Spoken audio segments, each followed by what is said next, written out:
Shadows of Deception. Jacqueline found herself rummaging through an old chest, filled with relics from her past. Among the forgotten treasures, she stumbled upon a weathered diary from many years ago. As she leafed through its pages, memories long buried began to resurface, haunting her thoughts. Intrigued by an event that had occurred in her life, Jacqueline made a decision that would unravel a sinister web of deception. Returning to the neighborhood where she had grown up, Jacqueline was met with an eerie silence. Time had taken its toll, leaving only traces of the familiar. Those she sought to reconnect with either had grown older or met their demise.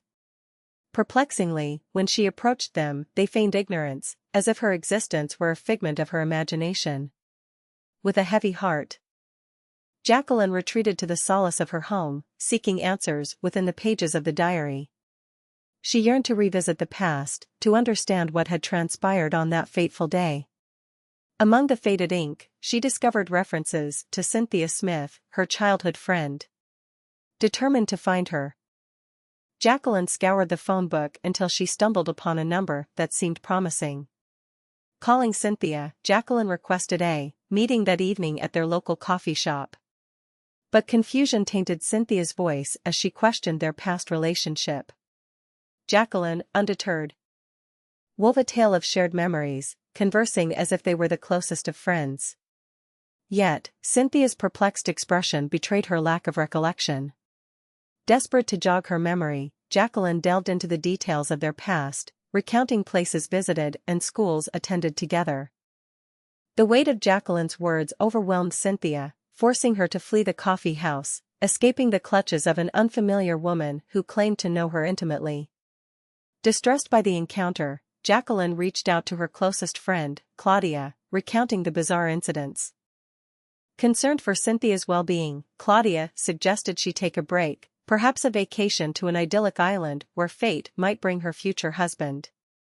Jacqueline's unease at the idea was palpable, as she had always struggled with men who were excessively attached to their mothers.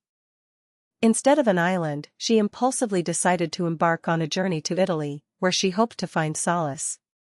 Italy embraced Jacqueline with its picturesque landscapes and tantalizing cuisine. It was there that she encountered Dante, a man whose charm and beauty were unparalleled. The spark between them was immediate, and Jacqueline found herself irresistibly drawn to him. Dante, sensing her vulnerability, convinced her to leave behind her life in the United States and join him in Italy.